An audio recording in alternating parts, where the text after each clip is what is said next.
Hindi siya usually makikita in the AFP setting. It's very engaging po and not boring since may halo siya styles na pang Gen Z. Napaka galing at ang gaganda ng mga boses. The best. Talagang nagigising yung nationalismo, patriotismo.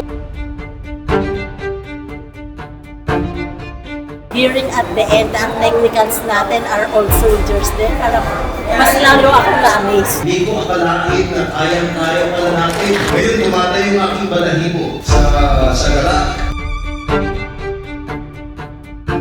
It was phenomenal. Very high caliber yung performance. Para talaga silang totoong artista. Ako talaga nagulat.